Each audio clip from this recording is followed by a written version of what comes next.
Okay, so you've probably seen the really cool intro I've made of this thing. Now on to what exactly it is. This is a DIY MIDI controller that I've built a while back and that I currently use as sort of a Stream Deck.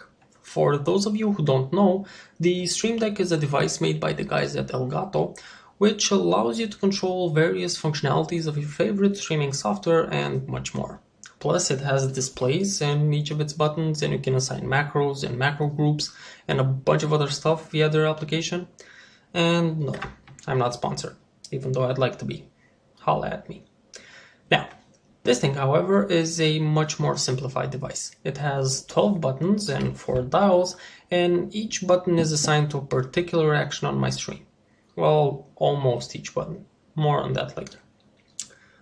I have built this using an Arduino Uno, 4 potentiometers and 12 buttons bought off of AliExpress that connect to the Arduino using special cables that came from China as well.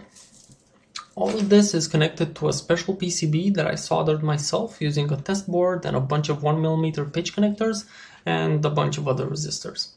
Now, this whole build wasn't without issue. As Linus once said, always plan to make a prototype as you'll end up making one anyway.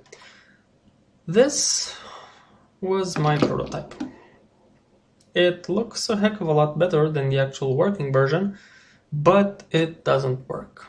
That is because the test board that I bought already had traces built into it, which I proceeded to ignore and try to build my own connections.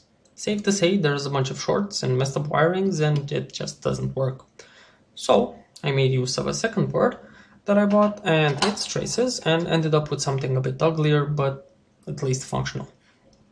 Now, after I figured out the wiring, I had to figure out the actual box.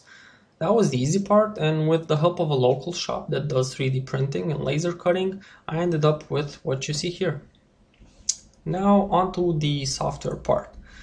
This project was inspired by an Instructable project I saw a while back, in which a dude built his own controller, which is very similar to this one, only having 2 additional sliding potentiometers. The cool thing is, the guy actually wrote an entire Arduino sketch that enabled the Arduino to send serial signals via USB. These signals are then passed through a piece of software cleverly called serial to MIDI converter that actually outputs MIDI signals to your computer. And voila, you have a MIDI controller. In order for these signals to actually be recognized by your computer, you also have to install MIDI yoke so that you have a couple of more MIDI channels to use, or at least virtual MIDI channels. After installing all of these things, you basically have a working MIDI controller that you can use in your favorite beat making software. But that's not what I use it for. In order for this thing to do what I want it to do, which is control my stream, I need a couple of more things. First, OBS in order to stream my games. After that, I need a program called MIDI Key to Key that converts MIDI signals to key combinations in Windows. And at the end, it's just a question of setting up certain key combinations in OBS that do things like switch scenes, mute and unmute my game audio or microphone, and eventually display graphics, which I haven't gotten around to implementing yet. So, after I actually start streaming, well, the stream at least, I can have my intro up and running with its default music and my microphone off. When I'm ready to stream, I hit these left 3 buttons, which unmute my microphone, unmute my game audio, and switch to the main view, which normally shows the game. In this case, it shows the script that I have. Now, if I want to take a break, I hit the next 3 buttons, well, kind of. These 2, which mute my mic and game audio, as well as this one, which changes the intermission screen.